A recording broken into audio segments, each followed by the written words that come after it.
es a profundizar más aún la crisis que estamos viviendo. Doctor Ernesto Pérez Valladares, gracias por estar con nosotros y por acceder a este ejercicio que vamos a empezar a partir de este momento, cuando le preguntamos cómo ve usted el país hoy día. Bienvenido. Muchas gracias. Buenos días a todos. Un gusto estar con ustedes todos. Bueno, mira, yo soy positivo, yo soy optimista. Yo veo que el país ha podido salir adelante muy bien librado de esta crisis extraordinaria que hemos tenido que vivir no solamente como país, el mundo entero. Creo que entramos ahora en una etapa que espero sea la etapa final del manejo de esta crisis y que nos concentremos en lo que nos realmente debe preocupar en el futuro, que es lograr un crecimiento económico y el retorno de las mayorías que fueron despedidos o que fueron suspendidos, de las mayorías que no tienen empleo, al empleo. Así es que yo soy optimista. Yo pienso que lo peor ha pasado. Creo que estamos en un momento crucial y creo que depende de todos, más que solamente del gobierno, que nosotros podamos retornar a llamámosla una nueva realidad. A mí no me gusta hablar de retornar a la normalidad porque creo que la realidad va a ser diferente a la normalidad que vivimos antes, por muchísimas cosas. Así que bueno, esa es mi posición. Yo pienso que dentro de todo no estamos tan mal como pudimos haber estado. Y me siento, pues, reitero, optimista. Creo que el manejo que se le ha dado a la crisis esta ha sido ejemplar. Lastimosamente, el manejo de salud ha significado que hemos tenido golpes muy duros al tema económico y ahora toca enfocarse en el tema económico. ¿Qué le preocupa del futuro, ese inmediato julio 1 en adelante? Porque hay mucho que nos preocupa esa fecha específicamente, lo que puede pasar de ahí en adelante por el tema de las moratorias, en fin. Sí, yo creo que, mire, el sistema, vamos a ver, particularmente en el tema de las moratorias bancarias, supongo que es lo que estás hablando o lo que estás pensando. Yo tengo que empezar diciendo que a ningún banco le interesa quedarse ni con su automóvil, ni con tu vivienda, ni de ninguna manera entrar en un pleito costoso para el banco y para el afectado. De manera que yo pienso que hay la mejor buena voluntad de parte de los bancos de llegar a entendimientos con los clientes, que seguirán siendo clientes y que esperan que sigan siendo clientes, ayudándolos a salir adelante de un impasse, de un momento inesperado, cuando un banco hace un préstamo, lo hace sobre la base de un análisis de los ingresos y egresos de la persona, de su capacidad o de la empresa, de su capacidad de pago, y se establecen entonces parámetros adecuados para que pueda servirse esa deuda, para que se pueda repagar esa deuda. Si las circunstancias cambian, como en efecto han cambiado, bueno, evidentemente entonces hay que buscar una forma de renegociar, replantearse la deuda para poder seguir adelante. Hay gente que se molesta porque lo llaman de los bancos. Yo le voy a decir algo. Si usted tiene una deuda con un banco, usted no tiene que molestarse porque del banco lo están llamando. Simple y sencillamente lo están llamando porque la tarea del banco que le prestó un dinero es tratar de ver cómo recupera ese dinero y cómo llega a un acuerdo con usted, que fue el que recibió ese dinero del banco. No se moleste. Acérquese al banco y no espere ni siquiera la llamada y vaya a hablar con los ejecutivos del banco a ver cómo resolvemos el problema. Don Ernesto, usted que fue banquero. No, lo que pasa, Álvaro, es que lo primero que tenemos que entender es que el banco no te regaló el dinero, ni tampoco te puso una pistola en la cabeza para que lo aceptaras. O sea, hubo una negociación entre pares y llegaron a un acuerdo y se firmó un contrato. Ahora, las circunstancias en que eso se dio cambiaron. Y el banco lo entiende, por supuesto, pero hay que sentarse a renegociar y a replantearse todo el tema para salir adelante, tanto el banco como el cliente. Te reitero, el negocio del banco no es quedarse con viviendas, ni con automóviles de uso, ni llevarte a una quiebra. No, ese no es su negocio. Su negocio es darte dinero, cobrar intereses y salir adelante del préstamo. Ese es su negocio. Definitivamente que sí, don César. Buenos días, don Álvaro. Buenos días, presidente Valladares. Buenos días.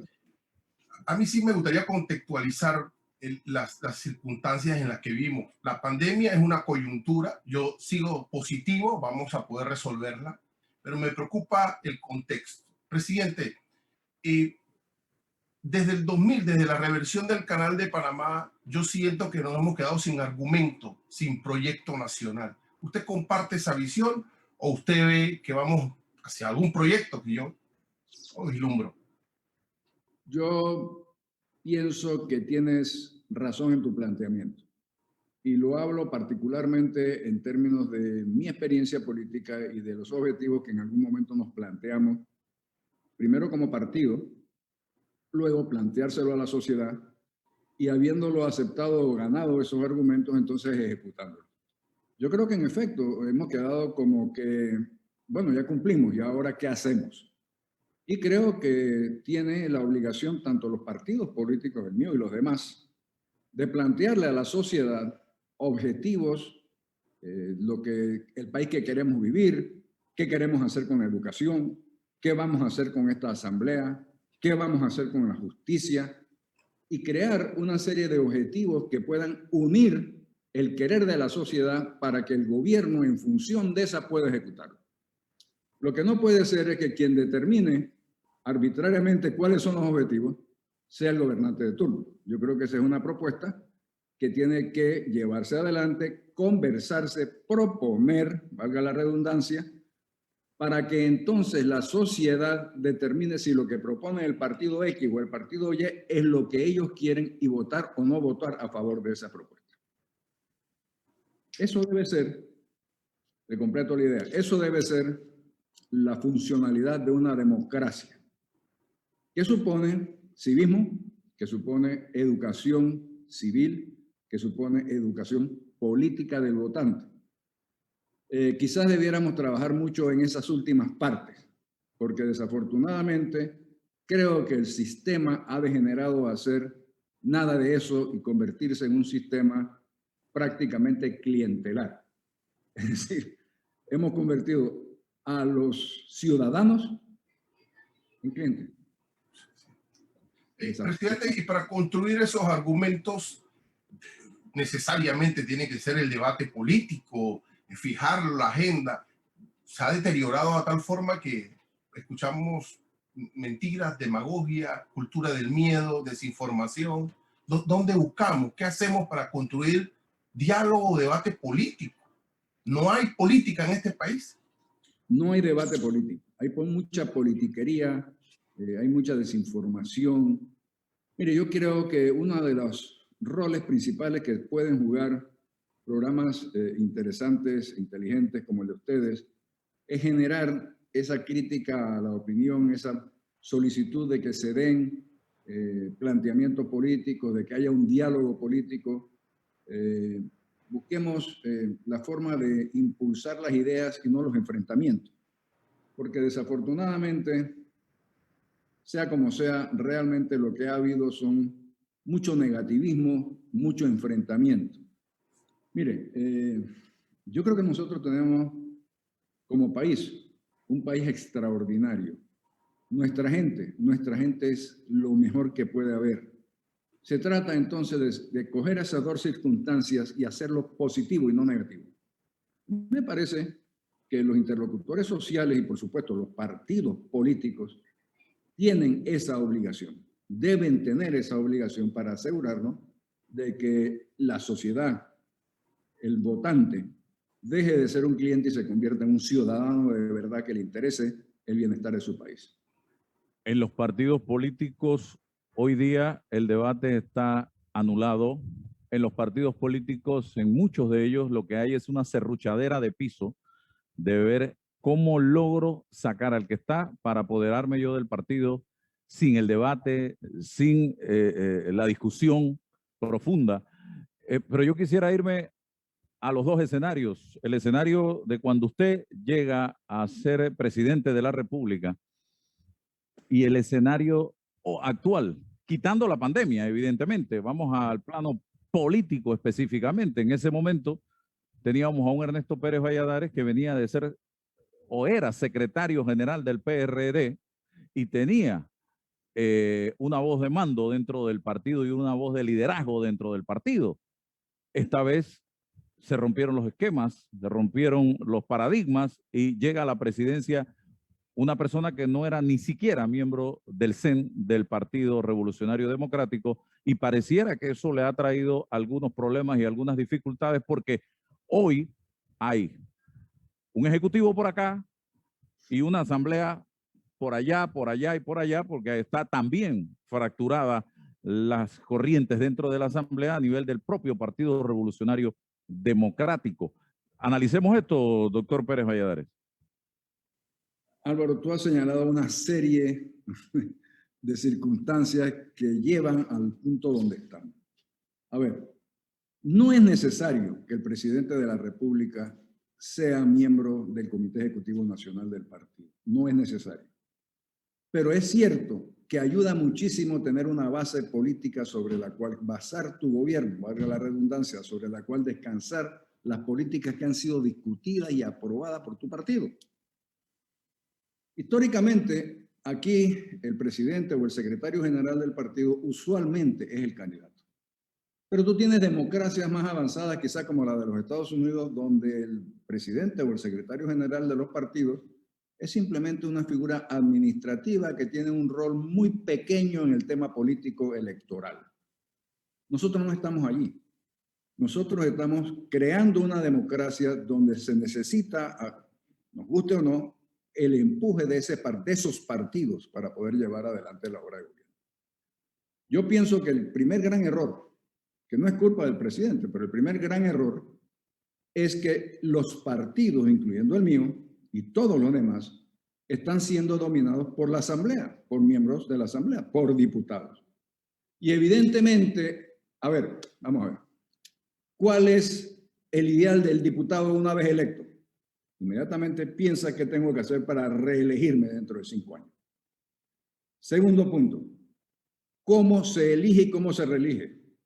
Solucionando problemas, si lo quiere llamar de forma decente, o de alguna otra forma haciendo favores a sus electores. Pero a ver, ¿y quién le puede dar a ese diputado los recursos necesarios para eso? Pues el gobierno. Entonces tú has creado una circunstancia donde el clientelismo está sembrado. Es decir, yo, diputado, y si soy de oposición más, estoy dispuesto a transar con el gobierno a cambio de algún favor, a cambio de algún apoyo, al cambio de algo para mi circunscripción política. Pero lo primero que hay que señalar es que los diputados tienen que cambiar la forma de ser electos y debieran ser nacionales o provinciales, eliminar los circuitos. Lo segundo que hay que señalar es que lo que tenemos es producto de que los comités ejecutivos nacionales de los partidos son nominados, son controlados por diputados. Y eso hace que no haya discusión política, que haya solamente, hey, ¿qué hacemos por aquí para que me salga por acá, para que tú me apoyes aquí? Esa es la discusión que se da dentro de los partidos políticos. No podemos tener otro resultado. Y decía muy bien un sabio que si tú piensas que haciendo lo mismo vas a tener resultados diferentes, tiene que ser muy estúpido. Tenemos que cambiar las cosas. Y cambiar las cosas significa cambiar la Constitución también, de una forma adecuada y controlada. Mira que lo digo claramente. Yo ¿Por qué vía, doctor? Vamos por ahí. Yo no creo que nosotros podemos arriesgarnos a hacer una elección sin mayor control o sin mayor determinación para que nos salgan de constituyentes los mismos que ahora mismo son diputados. No creo. Creo que debiera ser obligación del Estado y sobre todo del gobierno actual hacer una propuesta de nombres y de temas para modificar en la Asamblea Constituyente. ¿Tú te imaginas que hagamos lo que mucha gente está pensando por ahí, una asamblea casi que originaria, abierta, que pueda hasta cambiar el gobierno actual y que nos metamos con un solo tema, el tema del Canal de Panamá? Y matemos la gallina de los huevos de oro porque la política clientelista, paternalista, lo lleva a impulsar cosas que no se deben hacer con los recursos del canal.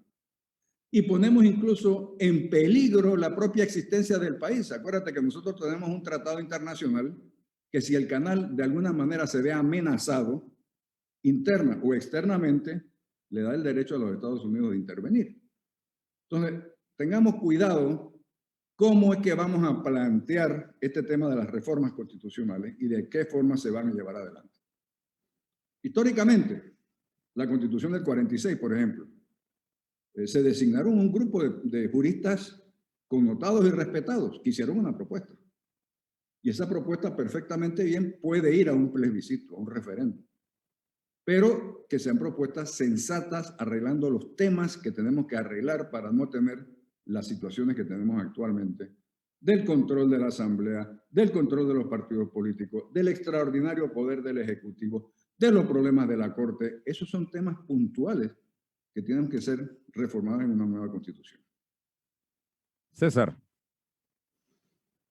El problema, presidente, creo que en algún momento por allí lo deslicé, que esa relación entre el poder constituyente y el poder constituido ha sido maligna. El poder constituido históricamente ha dominado el poder constituyente.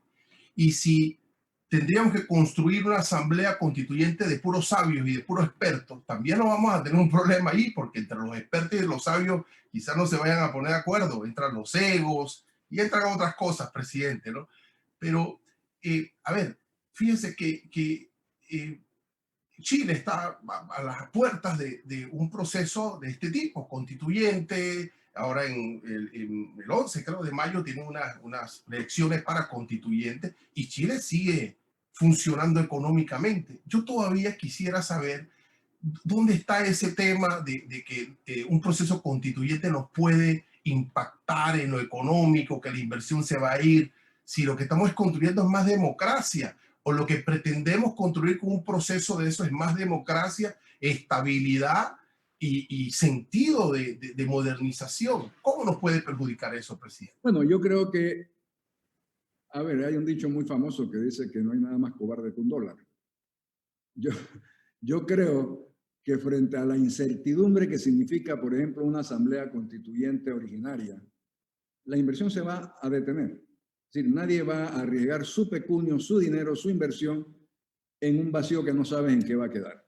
Entonces, tengamos eso en consideración, sobre todo en las actuales circunstancias, donde lo que más necesitamos es inversión, tanto local como extranjera, tanto panameña como de afuera. Yo creo que se pueden lograr las reformas y las cosas que hay que hacer de una manera participativa. Creo que no necesariamente tiene que tener sabios, monosabios que se encarguen de hacer este tema. Yo creo que el rol del Ejecutivo debe ser casualmente el que tú señalas. Es decir, dirigir esta orquesta. Señalar cuáles son los puntos que vamos a tratar de modificar para lograr una mejor democracia. Pero no abrir esto a un free, como decían en los juegos, un free for all, ¿no? Para ver qué pasa. No, este país no está para ver qué pasa. Este país está para lograr políticas públicas de mejorar nuestra democracia, de lograr la inversión y de pasar a ser un país de primer mundo. Yo creo que tenemos esa oportunidad si lo sabemos hacer bien. El propio exsecretario general del PRD, Michel Doens, dijo la semana pasada que hay un acuerdo firmado por la dirección del partido que no ha sido derogado y que compromete al PRD a llevar adelante un proyecto de asamblea constituyente. Y eso se hizo cuando él era secretario general en medio de una situación crítica que vivía el país cuando gobernaba el expresidente Ricardo Martinelli, donde empezó una gran migración de miembros de partidos políticos hacia Cambio Democrático en lo que se conoció en esa época como el transfugismo. Y se fueron alcaldes, representantes, miembros de la asamblea, se iban pero diariamente hacia Cambio Democrático. Y eso quedó en nada, doctor Pérez Valladares. Bueno, yo no conozco el documento, pero tengo que creer que lo que dice Michel es correcto y es cierto. Pero, oiga, ha pasado mucha agua bajo el puente. Yo creo que son otras las circunstancias que tenemos hoy. Yo creo que nosotros tenemos que adecuarnos hacia el futuro, no hacia atrás. Creo que tenemos que ver al país que queremos. Creo que ese es el objetivo que tiene que señalar el Ejecutivo. ¿Cuál es el país que nosotros queremos tener dentro de 10, 15 y 20 años?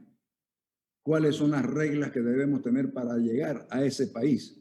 Y eso es lo que deben, en efecto, entonces, circunscribir los cambios constitucionales que haya que hacer. Yo te reitero, yo tengo mucho temor de que abriendo la totalidad de la Constitución a personas que quizás tienen tipos de intereses diferentes a los nacionales, podríamos pecar de matar la gallina de los huevos de oro, metiéndonos, por ejemplo, con el canal.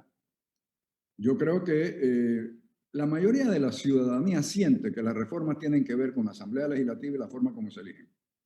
Yo creo que la ciudadanía cree y siente que la mayoría, que debemos tener reformas en el sistema judicial, que no podemos seguir teniendo esta Corte Suprema de Justicia que de una forma u otra es designada por presidentes de paso y que no tienen certeza de estar allí lo suficiente para no meterse en negocios alternos, para llamarlo de alguna forma. Tenemos que tener una forma de control mayor sobre el órgano ejecutivo. Yo creo que los poderes del ejecutivo son excesivos. Y lo digo habiendo pasado por allí y sabiendo lo que eso significa. Y entonces esos son temas fundamentales que deben ser reformados y que deben ser producto de un gran diálogo nacional. Yo creo que la forma como se aprueben o imprueben, bueno, valga la pena, vamos a decir lo que es formal. El fondo es lo que tenemos que estar discutiendo muy bien para poder no equivocarnos y vayamos a hacer que la solución sea peor que el problema. Traje el nombre de Ricardo Martinelli al tapete. Doctor Pérez Valladares, hoy sigue siendo Ricardo Martinelli una opción política en este país con un partido político nuevo. ¿Qué piensa usted de esto? Que habla muy mal de los electores, más que de Ricardo Martinelli. Habla muy mal de los electores, habla muy mal de nuestra sociedad y del clientelismo al que se ha acostumbrado esta sociedad. Yo estoy seguro que ese señor no va a ser candidato. Estoy seguro. No me pregunte por qué, pero estoy seguro. Así que ese no es un tema verdaderamente de discusión a futuro. Pero sí es un tema que vale la pena tomar porque es un síntoma de la descomposición clientelar que él mismo sembró en este país. De la compra y venta, de lo que tú señalabas antes, de la cantidad de diputados que se tuvieron que ir para su partido para complacerlo a él, para poder tener los recursos, para poderse elegir, de la cantidad de representantes, alcaldes, etc. O sea, es un liderazgo basado en la compra y venta, en el que hay para mí. Y eso ha permeado la sociedad y el daño que ha hecho esta sociedad es profundo. Yo creo que eso es una de las cosas que tenemos que corregir en una nueva expresión constitucional. ¿Le preocupa a usted esa posibilidad? ¿Cuál? ¿Del señor este? Sí. Ninguna preocupación. Ninguna preocupación. Créemelo, estoy convencido que no va a ser candidato. César. Presidente, sí, quizás nuestro electorado sufrido tiene alguna culpa que eso ocurra, pero ¿qué pasa con el resto de los liderazgos políticos? Presidente, yo no he escuchado a un partido que se llama Alianza, no sé ni de qué color es, no dice nada. Alguien que se llama PP, alguien que se llama Molirena. O sea, no hay ninguna nota, presidente. No escriben, pero ni siquiera una nota fijando una posición sobre el día de, como dice Álvaro, el día de la cutarra, del tamborito. Presidente, ¿qué hacemos con esos liderazgos? El Molirena le salió la gobernadora, que era una de sus principales figuras del partido, y todavía no se han pronunciado. Imagínense usted. ¿Por qué no se habrán pronunciado, Álvaro? La pregunta es ¿por qué no? ¿Por qué no hay pronunciamientos de ese tipo? Bueno, yo tengo una tesis. No hay esos pronunciamientos porque es que tienen la boca llena. Y dicen que es mala educación hablar con la boca llena. Presidente, en el plano, no sé si Álvaro, creo sí, seguro vamos a hablar sobre el tema económico. Encuentro un ministro de Economía que conoce el problema, tiene la expertise, conoce el diagnóstico, estamos en rojo, lo ha dicho, pero lo que no estoy claro es los instrumentos para salir de esto, que no sea endeudarnos más. ¿Qué le parece esta ecuación, presidente? Sí, le agrego, doctor Pérez Valladares, mi preocupación, y lo manifesté ayer, lo hablábamos aquí en el programa, de seguir pagando los subsidios de toda naturaleza. Esto es insostenible en una economía como la que tenemos hoy día. Y ahora sumémosle a la cantidad de subsidios que ya teníamos antes de la pandemia, este bono solidario que estamos pagando. ¿Hasta cuándo podemos aguantar pagar todo esto, un país tan pequeño como el nuestro, que gracias a Dios no tiene la maquinita para hacer dólares? Vamos a ver. Yo voy a empezar por confesar lo que yo creo que fue un error de mi administración. El haber unido al Ministerio de Hacienda y Tesoro y al Ministerio de Planificación y Política Económica. Se creó un superministerio demasiado grande con demasiadas funciones. Yo creo que tenemos que reevaluar eso, yo creo que tenemos que volver a separar lo que es el tema financiero del tema económico. Dicho eso, yo conozco perfectamente bien a Héctor Alexandre. Es un extraordinario economista, un hombre muy serio, es un hombre que sabe lo que tiene que hacer. Lo que tiene que hacer en las circunstancias que ha tenido que vivir es estrictamente el tema financiero, es decir, las finanzas públicas, y a eso se ha dedicado. Al día de hoy, en efecto, yo siento, percibo, y por eso decía que fue un error, que el tema de política económica está un poco rezagado. Lo que estamos viendo son políticas públicas que tienen que ver con el financiamiento del Estado en una pandemia donde los ingresos se fueron al suelo, donde la economía se fue al suelo, donde se subió el gasto público, que como economista keynesiano entiendo que tú en los momentos de recesión tienes que tener políticas económicas anticíclicas. Es decir, cuando se aguanta el consumo, pues al Estado le toca inyectar a la economía aumentando el gasto público. El gasto público significa gasto en planillas, gastos en servicios y gastos en inversión. Entonces, se ha dedicado a eso. Los 2 años que va a cumplir está en el ministerio ha sido ver cómo poder financiar el gasto público. Y ahora hemos tirado espérate un momentito, vamos a ver eso después, los temas de política económica. Y eso es lo que se está sintiendo. Ahora bien, el tema que tú tocas, Álvaro, de los subsidios. Lo primero que hay que señalar es que todo lo que nos da el canal se va en subsidio, que no hace mucho sentido. El problema de los subsidios es que no tienen fin. Es muy difícil quitar lo que se dio. Las circunstancias sobre las cuales se dio parecen haber ya pasado, pero los subsidios continúan. Nosotros hemos estado viendo cómo retrotraernos un poco a esos subsidios para poder usar esos dineros en temas de inversión pública que sean más rentables para la sociedad en general, porque además los subsidios van directamente a un grupo específico que lo necesita en un momento dado, pero el resto de la sociedad no necesariamente se beneficia de esos subsidios. Yo creo que es un tema que tomará mucho valor, pero que es necesario revisar. Tenemos que revisar también, por ejemplo, temas como que el 53% del empleo en Panamá es un empleo informal, lo que se llama informal. Yo los llamo yo los percibo de otra forma. Yo quisiera percibirlo como pequeños empresarios en vez de informalidad. Yo quisiera que pudiéramos de alguna manera el Estado ayudarlos a que esos pequeños empresarios crezcan sus pequeñas actividades para que se conviertan en medianos y pequeños empresarios, en vez de los microempresarios que son ahora mismo. Pero esos son, otra vez, temas de política económica que todavía no se han abordado desde mi punto de vista, no se ha abordado con la intensidad que deben ser abordados por estar enfocados exclusivamente en el tema financiero presupuestario del gobierno. Hablar de esto nos lleva también a ver lo que está pasando en la Caja de Seguro Social. Doctor Ernesto Pérez Valladares, la situación en la Caja es compleja. El diálogo es bueno, es saludable, lo aplaudimos, pero ¿cree usted que vamos a llegar a puerto seguro en una mesa como la que se ha instalado en este momento y donde ya hay gente que se ha levantado de esa mesa? Y lo otro, seguir insistiendo en que no te preocupes, no se van a tocar las medidas paramétricas en un agujero que para llenarlo se necesitan 65.000 millones de paladas de piedra o 65.000 millones de dólares. ¿De dónde va a salir ese dinero? Sin tocar las medidas paramétricas. Va a salir de tu bolsillo y del mío si no si no hacemos otra cosa. Mira, yo creo que el sentido de la explicación que hizo el ministro Alexander recientemente en los medios de comunicación y que ha sido criticada porque dicen que parecía ser una explicación para el Consejo de Gabinete.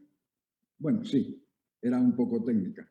Pero yo creo que el fondo de lo que él señalaba es, miren señores, si no tocamos los temas paramétricos de la Caja del Seguro Social, no volteen a ver al gobierno. El Estado no tiene la capacidad de poner el dinero que sea necesario para seguir con el sistema que tenemos. Yo creo que ese fue el mensaje, que quizá pasó un poquito desapercibido. Es decir, no tenemos capacidad financiera ni económica para subsidiar a la Caja del Seguro Social sin las reformas paramétricas que hay que hacer. Entonces, ergo, a consecuencia, si tú dices no se van a tomar las reformas, no se van a tocar en esa mesa de diálogo las reformas paramétricas, entonces tómate un café y conversa, porque eso no sirve para nada. Ahí no hay solución si no se entra al fondo a ver qué se puede hacer para hacer viable las jubilaciones en el proyecto de invalidez, en el programa de invalidez, vejez y muerte y en los otros programas de la Caja del Seguro Social. Es decir, los parámetros sobre los cuales se construyó el sistema, las hipótesis que se dieron en aquellos tiempos, los años, qué sé yo, 40, 50, resultaron ser falsas, porque el mundo cambió y en vez de tener una creciente base de apoyo para mantener una cúpula más o menos estable de la pirámide, lo que ha pasado es al revés. La base de apoyo se ha ido angostando y la cúpide se ha ido ampliando porque cada día la gente vive más, gracias a Dios. Y la expectativa de vida es mayor y va a seguir siendo mayor. Entonces, no hay forma de revertir esa situación si no es buscando alternativas como las jubilaciones esta que creo que le introdujo el presidente Torrijos, la alternativa de las cuentas individuales, porque pensar que el Estado lo puede subsidiar es un error. Y eso es justamente lo que creo que señaló el ministro Alexander y alertó a los, creo que su presentación, yo no estaba en el país, pero creo que su presentación fue en la Asamblea, en la Comisión de Presupuesto, creo que los alertó diciendo, no miren hacia acá, que acá no hay posibilidades de sacar esos montos de dinero para seguir subsidiando la Caja de Seguro Social. No tiene nada que ver, pero manda un mensaje a la población de incongruencia y es la planilla de la Caja de Seguro Social, enorme, gigantesca, abultada. Hay gente que no tiene ni escritorio ni oficina, pero está en la planilla de la Caja. Y en el otro lado, en el gobierno, la planilla del gobierno, en medio de la crisis, y lo hemos visto, ha crecido más nombramientos y encima lo otro que son los incrementos salariales acordados con diferentes gremios a nivel nacional, doctor Pérez Valladares. Sí, yo estoy totalmente de acuerdo contigo, es decir, no hay congruencia entre ambas cosas. Yo creo que si tú comparas las cifras de la Caja de Seguro Social nuestra con cajas de Seguro Social similares en otros países, te darás cuenta de la incongruencia de la cantidad de administrativos versus personal médico y de enfermería. Es decir, estamos totalmente fuera de órbita. Y tengo que señalar, porque lo leí por ahí, no sé si es verdad, lo leí por ahí que el mayor crecimiento fue de alrededor de 10,000 nuevos funcionarios en el gobierno del señor Martinelli. Entonces, yo creo que habría que empezar por revisar esas cifras. Creo que el tema de las planillas estatales también tiene toda la razón. Yo creo que nosotros pudiéramos funcionar quizás con muchísimo menos gente en la medida en que podamos empujar a que esas personas que están ahora mismo en el gobierno puedan buscar ocupaciones o como pequeños empresarios o como empleados de las nuevas inversiones que se tienen que dar. Pero eso no puede ser drástico, Álvaro, no puede tomar una política drástica. Tú puedes empezar por decir, bueno, mire, las jubilaciones no se van a reemplazar. Es decir, para ir gradualmente adecuando el monto y el tamaño de la gente, del tamaño de la planilla estatal, a un nivel que sea adecuado para el país. Hacerlo drásticamente en estos momentos sería tirar a la calle y crear un desasosiego social impresionante. Es decir, eso no puede hacerse. Como tampoco se puede hacer con la Caja del Seguro Social, dicho sea de paso. Eso tiene que ser una política a mediano plazo de ir reduciendo y adecuando la cantidad de empleo hacia los servicios de médica. O sea, llegar a unos porcentajes adecuados de administrativos con relación a los servicios médicos y enfermería. Siente una 2 en 1, como llamo yo acá. ¿Le preocupa la pérdida del grado de inversión del país? Uno, y lo otro es, estamos sometidos ya históricamente a lo que yo he llamado neocolonialismo, ¿no? Estas listas grises, negras y de todo color. ¿Por qué nosotros no construimos una lista que le llamemos Victoriano Lorenzo y bueno, pues nos defendemos? ¿Qué le parece? Yo creo que no existen medidas que se pueden tomar de retorsión, por ejemplo. Yo creo que es un tema que la Cancillería está evaluando. Pienso que se está haciendo un buen trabajo en lograr desenmascarar estas listas que son interesadas y que no tienen absolutamente nada de verdad con relación a lo que nosotros hemos hecho en Panamá. Creo que tenemos que ser un poco más contundentes en no solamente dar la información, sino darla a tiempo, en intercambios correctos de información y en tomar las acciones legales que sean necesarias. Porque sí, nosotros, o sea, estemos o no estemos en listas, lo cierto es que el mundo cambió. Lo cierto es que nosotros nos quedamos con una ley de sociedades anónimas, por decirte algo, de los años 30 de Delaware, que de allá fue que la compramos, de un estado de los Estados Unidos, que todavía la tiene, dicho sea de paso, pero ellos no están en lista negra, nosotros sí. Así es. Y en lista grises y en lista de todo. Lo que tiene que tomar en cuenta es lo siguiente, mira, ¿por qué se dan las listas? Bueno, se dan las listas supuestamente de la Unión Europea sobre todo, porque ellos asumen que sus contribuyentes, sus ciudadanos, están evadiendo impuestos. Entonces ellos tienen un gran problema. Si nosotros tenemos una relación de deuda pública PIB alta en estos momentos, que es parte del problema del grado de inversión, alta, si tú te vas a los países que nos ponen a nosotros en listas grises y negras, ellos tienen casi el doble de producto, de deuda versus producto. Es decir, si nosotros tenemos 60 o 65% de deuda comparado al Producto Interno Bruto, ellos están arriba del 100%. Entonces, ¿qué hacen? Bueno, vamos a buscar a los evasores y vamos a buscar a los países que usan sus plataformas tecnológicas o sus plataformas sociales o sus plataformas legales para no pagar impuestos. Mira, eso es igual, como le digo yo a algunos amigos franceses, que decir que el asaltante de un banco que usa un carro Peugeot, la culpa es de la fábrica Peugeot. O sea, es absurdo. Pero claro, como nosotros no somos lo suficientemente grandes ni potentes para poder pelear contra ellos, entonces nos quedan las medidas pasivas. Mire, señores, si ustedes insisten en tenernos en estas listas que son injustas, que son falsas, que son injustificadas desde todo punto de vista, usted no puede participar en ninguna licitación pública en mi país. Y lo sácalo de competencia. Que hay muchísimos otros países que están interesados en participar y no necesariamente son miembros de la Unión Europea. Así es que yo creo que la Cancillería tiene eso entre manos. Ellos están haciendo todo lo necesario. Yo tengo confianza en que la Canciller sabe que esa es una de las medidas que puede tomar y quizás la tome. En cuanto al tema del grado de inversión. El grado de inversión nos afecta a todos. Si nosotros somos grado de inversión, entonces la deuda pública es más barata. Sí, se consiguen préstamos más baratos. Los bancos logran líneas de crédito en el exterior más baratas. Y si cambiamos de grado de inversión a otro grado que no es de inversión, evidentemente los intereses que nos cobran van a subir. ¿Y quién paga esa subida? Todos los panameños. Entonces nos afectaría a todos. Yo tengo la esperanza de que se den en efecto por ciertas las proyecciones de crecimiento del Producto Interno Bruto de este año. Porque tomará 2 o 3 años llegar a lograr una relación deuda pública-Producto Interno Bruto adecuado, es decir, regresar a los niveles que teníamos antes de la pandemia, 40 y pico %.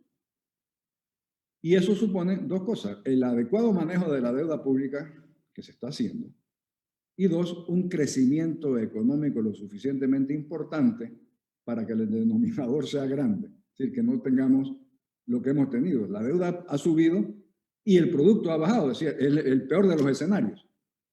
Ahora tenemos que revertir ambos factores para poder estabilizar nuestra deuda pública. Doctor, pasando revista, la mayoría de nuestros países de la región se enfrentan a problemas bien difíciles. Chile, por ejemplo, tiene un presidente con un pésimo nivel de popularidad en medio de una reestructuración que se está haciendo constitucional.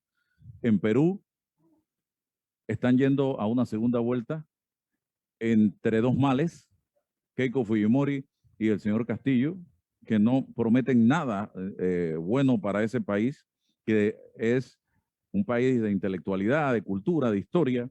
Bolivia volvió la corriente de Evo Morales al gobierno. En Ecuador, lo que estamos viendo también, un presidente que no va a tener en el fondo una mayoría en la asamblea. En Colombia se están partiendo la madre en este momento los colombianos en la calle. Lo que está viviendo Nicaragua, ni se diga, con el gobierno que es como una finca privada. Y lo que acaba de pasar en El Salvador, cuando un presidente que tiene los más altos niveles de popularidad en la región, con su mayoría en la asamblea, 24 horas de instalada y decide sacar a los 5 magistrados de la sala constitucional y al procurador porque tiene mayoría en el Congreso y dice que él va a limpiar la casa porque la va a limpiar y que esto apenas comienza. ¿Qué piensa usted de todo esto? Álvaro, es difícil, ¿no? Es una situación muy dura. Yo pienso que lo que está cuestionado es el propio sistema democrático.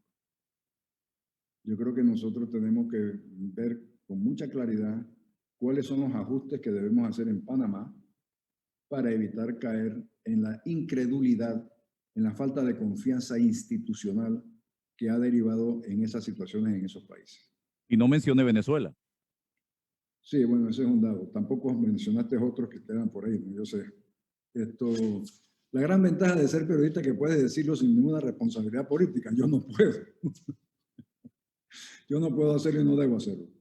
Pero es cierto, es decir, yo creo que hay que evaluar, fíjate, a mí el tema del Salvador me resulta muy interesante, porque este señor tiene la más alta popularidad de todos los presidentes centro y suramericanos, es decir, está alrededor del 90%, es decir, tiene un gran apoyo popular.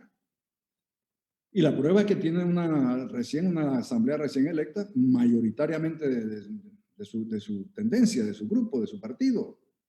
Entonces la gran pregunta es, bueno, si el poder emana del pueblo y el pueblo es el soberano, ¿no será que el pueblo le está diciendo al señor presidente de El Salvador, señor, proceda usted, haga lo necesario para que tengamos una mejor institucionalidad?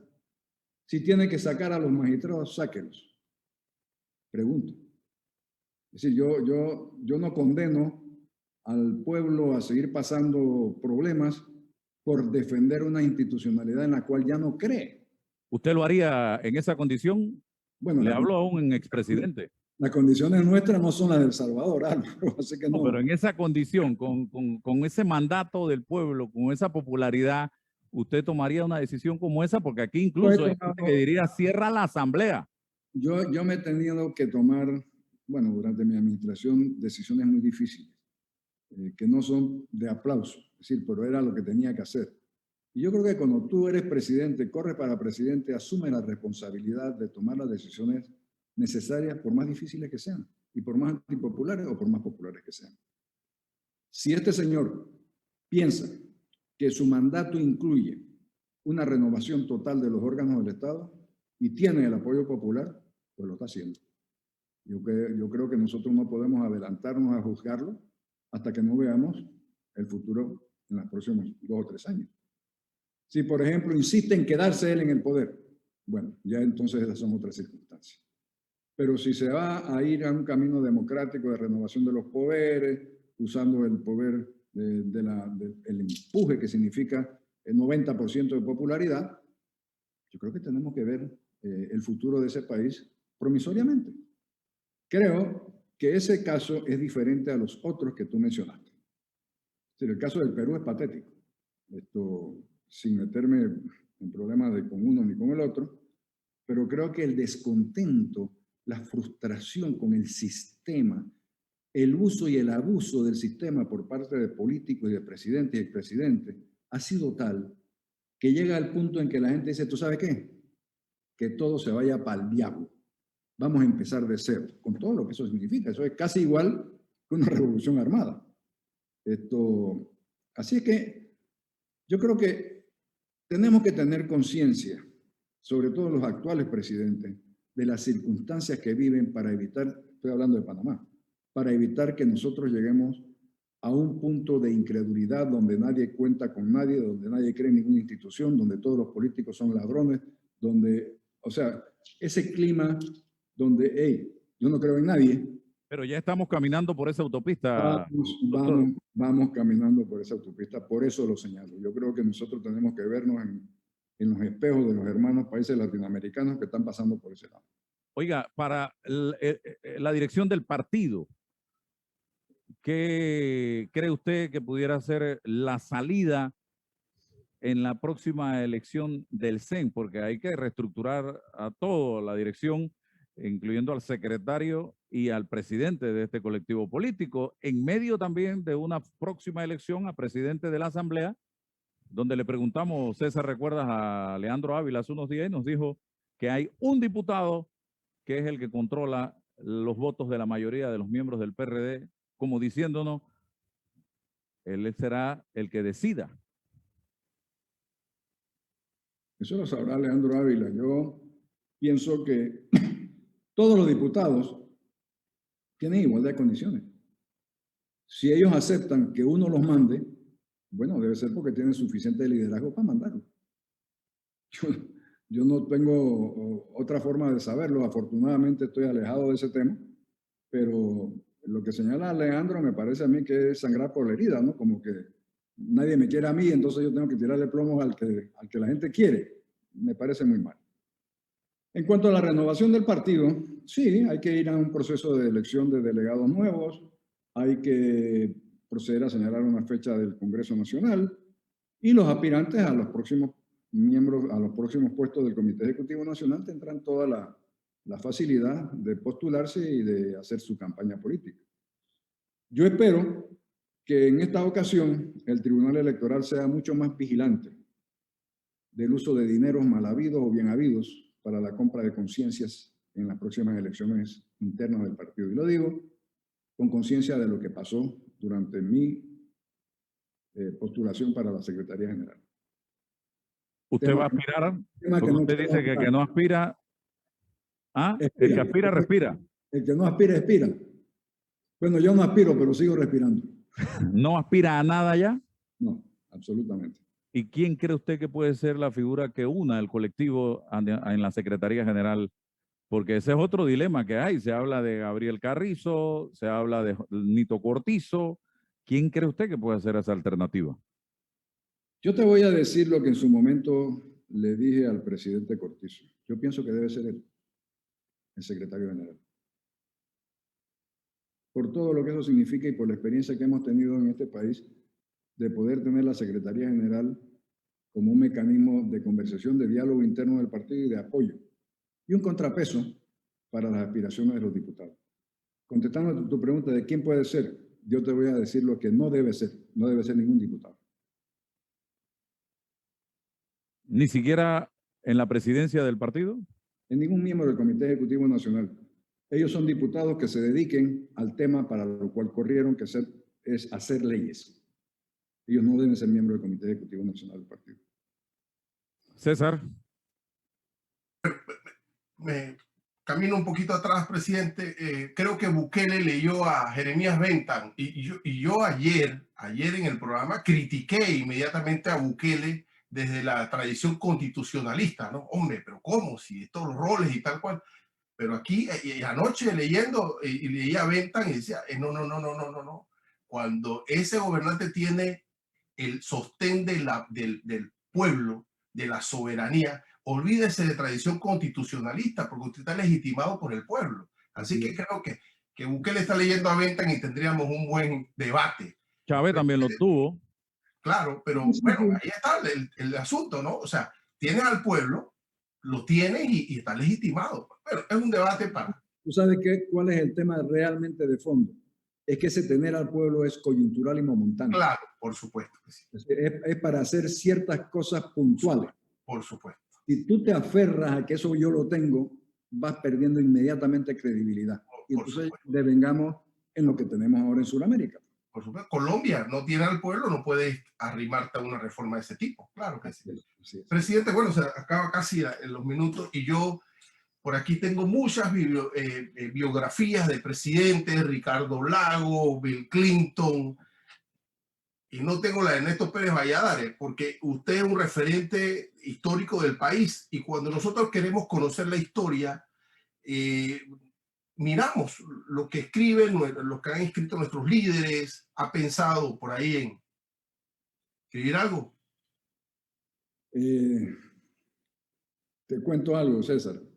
Ya voy como por la página 700. Ah, bueno. Increíble, yo creo que he escrito más de lo que debo escribir, pero bueno. Yo pretendo que para los próximos 4 o 5 meses debo tener ya un borrador final. Que dicho sea de paso, el que tengo ha sido revisado por algunos amigos que les ha parecido bastante bueno. Jorge Eduardo, Aristides y algunos otros más. Así es que, pero no me remonto solamente a una biografía. Yo lo que he tratado de hacer es contextualizar todo lo que pasó fundamentalmente en los tiempos que yo tengo memoria, que ya es bastante. Yo nací en el año 46 y recuerdo pues muchas de las cosas que se hablaban en mi casa. Claro que no viví como niño, pero recuerdo. Y es lo que he tratado de hacer. Por eso quizás está tan gordo el libro ese. Pero yo espero que sea del agrado y que quede como una memoria, sobre todo para las personas que les interesa aprender del pasado para no cometer los mismos errores que hemos cometido. Yo quiero hacerle una pregunta hablando del pasado.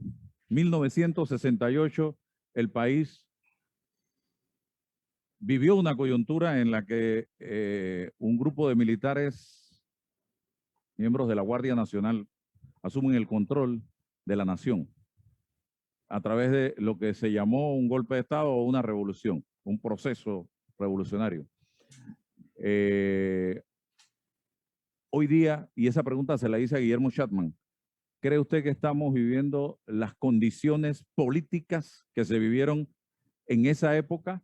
Segundo, en ese momento también me cuentan, yo nací en 1967, que en muchas ocasiones se llegó a momentos antes del 68 en que aquí la justicia, había gente que se la tomaba por sus propias manos. Y hay historias de ese caso, de esos casos. Hábleme de eso, don Ernesto Pérez Valladares, y del peligro. Álvaro, yo creo que las circunstancias del 68 no son las mismas de ahora. En primer lugar, porque no hay una institución armada que sea dirimente político de las circunstancias que se dan en el país. Acuérdate que aquí había un fenómeno. Es decir, la gente votaba por el doctor Arnulfo Arias como un mecanismo de sacarse el clavo contra lo que llamaban la oligarquía o los poderes constituidos, lo que tú quieras. Pero al poco tiempo empezaba el doctor Arias, por su personalidad, a hacer cosas que la gente le llamaba la atención. Y como ya se habían sacado el clavo, entonces volteaban a ver al dirimente, que era la guardia. Y ahí se producían, porque no era el 68, y todo lo anterior. Todo lo de Remón, en fin, todo lo que conocemos de la historia. Entonces, el dirimente era la Guardia Nacional. Bueno, ese dirimente no existe hoy. Para bien o para mal, no existe. Así que yo creo que nos toca a nosotros los panameños asumir nuestra propia responsabilidad de saber a quién vamos a elegir a futuro para evitar tener que caminar por una senda que nos lleve a un precipicio.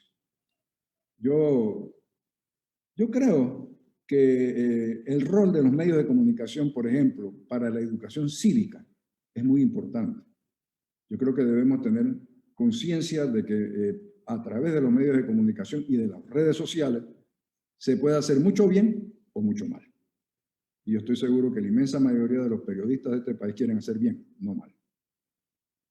Un mensaje a la sociedad panameña ya en los minutos finales que nos quedan, doctor, en medio de esta situación que estamos viviendo y que todavía el peligro de lo que está pasando aquí al lado en Costa Rica, con la cantidad de casos que hay activos actualmente, y en Colombia igualmente, sumado a eso la situación que se está viviendo en ese hermano país y la cantidad de gente que está con deseos de entrar en la frontera, por la frontera de Colombia con Panamá. Por Darín. Sí, con mucho gusto. Yo pienso que nosotros, como empezamos diciendo, hemos tenido mucho éxito en el manejo de la pandemia. Desafortunadamente, bueno, como pandemia que tenemos, hemos tenido una cantidad de familias que han pasado por el luto de perder a una persona querida. Yo en particular tuve la desgracia de perder a un asistente mío que salió conmigo desde la presidencia y murió de COVID. Adelio Green, que fue un muchacho que trabajó pues muchísimos años conmigo. Así que todos hemos tenido muy de cerca el dolor de esta pandemia. Pienso que estamos por salir de ella, en tanto en cuanto podamos seguir manejándola positivamente. Yo creo que el Ministerio de Salud y todas sus instituciones han hecho un extraordinario trabajo. Yo conozco y sé de enfermeras que han dado todo más allá de lo necesario para poder cumplir atendiendo a la gente y vacunando a la gente. Así que yo soy un hombre positivo. Creo que nosotros, si la sociedad sigue cuidándose como en efecto lo está haciendo, porque tú ves a todo el mundo con mascarillas en la calle, yo creo que nosotros podemos en los próximos meses cumplir con lo que se llama la inmunidad de rebaño, ¿no? Tendré el 60 al 70% de la población vacunada y podremos entonces decir que en efecto ya hemos dominado el tema de la pandemia. Y nos podemos concentrar entonces en lo que cuenta, que es en regenerar esta economía, en crear institucionalidades fuertes para el futuro, en asegurarnos que la mayoría de la gente que perdió su trabajo lo vuelva a recuperar o en esa forma o en algunas otras. Y tengamos una gobernanza adecuada para los próximos años. Agradecido, doctor Ernesto Pérez Valladares, por su gentileza de compartir con nosotros en el día de hoy, haciendo un trabajo de orientación a la opinión pública del país. Gracias, gracias César. Y a muchas gracias, presidente. Muchísimo gusto, gracias a ustedes. Hasta mañana. Hasta mañana.